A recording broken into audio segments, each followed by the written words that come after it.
The Geopolitical Landscape of the New World, 1600 to 1700. The 17th century marked a pivotal era in the geopolitical landscape of the New World. Between 1600 and 1700, European powers, primarily Spain, France, England, and the Netherlands, embarked on ambitious colonial enterprises that reshaped North America.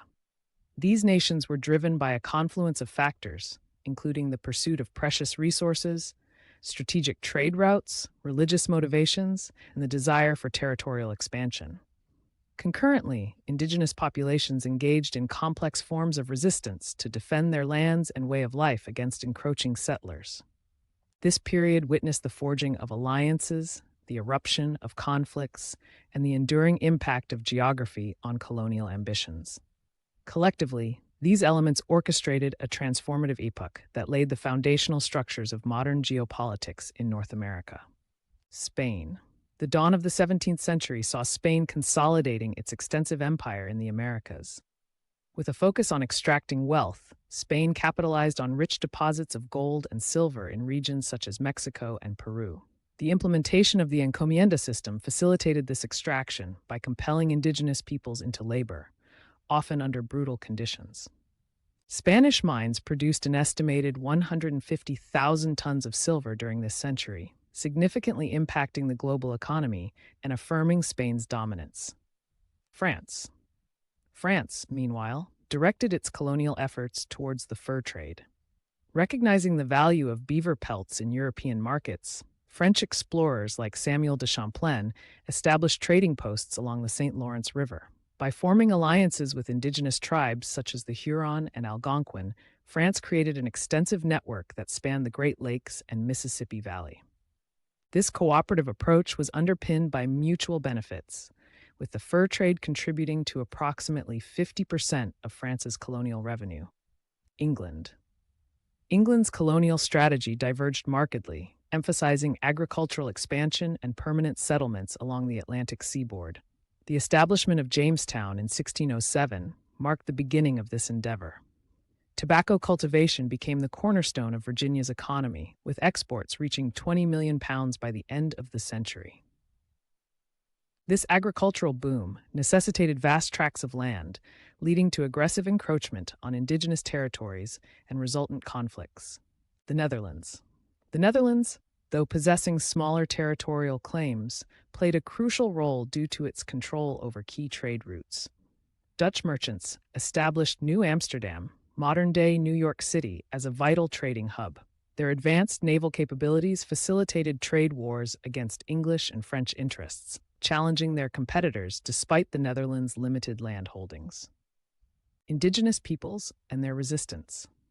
Initial encounters between indigenous peoples and European settlers were complex and varied. Early relations often involved diplomacy and trade. For example, the Wampanoag tribe's interactions with the Pilgrims culminated in the 1621 peace treaty. However, as colonial demands intensified, tensions escalated due to land dispossession and resource exploitation.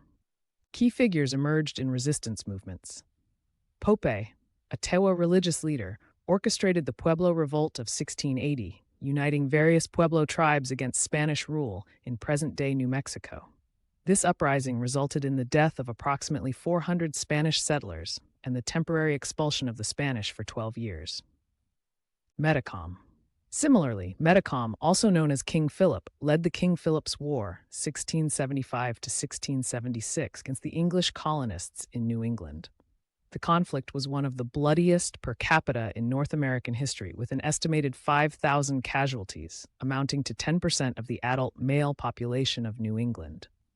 Indigenous strategies. Indigenous strategies of resistance were multifaceted. Armed conflicts and uprisings were common responses to immediate threats. Diplomatic negotiations and forming alliances, sometimes even with rival European powers, were tactical moves to balance power dynamics. Cultural preservation also served as a form of nonviolent resistance, with indigenous communities maintaining languages, traditions, and social structures despite assimilation pressures. However, the devastating impact of diseases such as smallpox, influenza, and measles cannot be overstated. Introduced by Europeans, these diseases decimated indigenous populations, with mortality rates estimated between 50% to 90% in some communities. The legacy of Indigenous resistance. The legacy of Indigenous resistance during this century has enduring significance. It laid the groundwork for contemporary movements advocating for Indigenous rights, sovereignty, and cultural recognition. The resilience demonstrated continues to inspire efforts toward reconciliation and the preservation of Indigenous heritage. Trade routes and economic interests. European colonization precipitated a profound transformation of existing trade networks in the New World. Indigenous trade systems, which had been characterized by reciprocal exchange and regional connectivity, were supplanted by European-controlled markets. The mercantilist policies of the time emphasized the accumulation of wealth through a favorable balance of trade, leading to strict control over colonial commerce. Key commodities became driving forces of the colonial economy. Sugar plantations in the Caribbean, cultivated through the enslavement of African people, became immensely profitable. By 1700, sugar constituted approximately 20% of all European imports from the New World. The transatlantic slave trade expanded dramatically, with an estimated 1.5 million Africans transported to the Americas during the century, primarily to work on sugar plantations. Virginia. In Virginia, tobacco emerged as a vital cash crop. Introduced to England in the early 17th century, tobacco's popularity surged, with exports from Virginia and Maryland reaching substantial levels, accounting for 25% of England's total imports from its colonies by the late 1600s. The fur trade. The fur trade remained a critical aspect of economic interests, particularly for the French and Dutch. Alliances with indigenous tribes were essential, as they provided the labor and expertise necessary for trapping and processing furs. The demand for beaver pelts in Europe fueled exploration and expansion into the interior regions of North America. Advancements in maritime navigation and shipbuilding facilitated these expansive trade networks. The development of the fleet by the Dutch, for example, allowed for more efficient cargo transport, giving them a competitive edge. Competition. Competition among European powers intensified as they vied for control over these lucrative trade routes and resources. England's Navigation Acts, implemented from 1651 onward, aimed to tighten control over colonial trade by mandating the use of English ships and restricting trade with other nations. These policies contributed to rising tensions and rivalries, particularly with the Dutch, leading to conflicts such as the Anglo-Dutch Wars. For indigenous populations, the economic consequences were profound. Traditional economies were disrupted, and many communities became increasingly dependent on European goods, leading to changes in social structures and loss of autonomy. Conflicts between colonial nations. The 17th century was rife with conflicts among colonial nations, driven by competition for territory, resources, and trade dominance. Early colonial rivalries saw shifting alliances as European powers sought strategic advantages. They often formed temporary partnerships with indigenous nations, leveraging local knowledge and military support. Economic motivations were at the heart of many conflicts.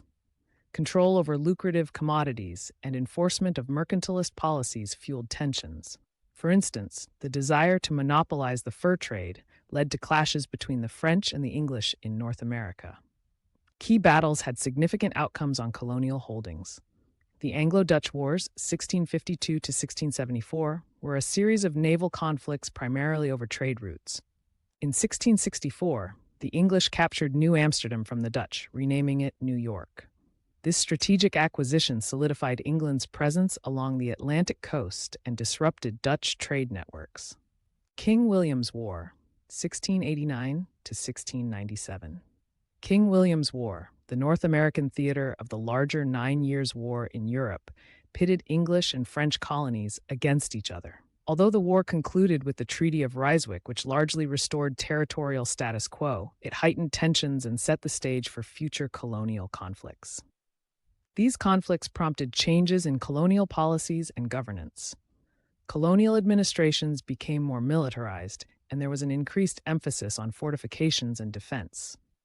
Legal and diplomatic frameworks evolved, including treaties that often ignored or marginalized indigenous rights and territories. The long-term consequences of territorial disputes were significant.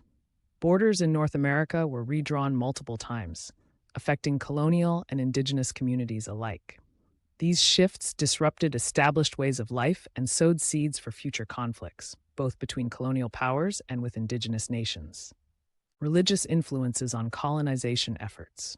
Religion played a pivotal role in European colonization, serving both as a motivation and a justification for expansion.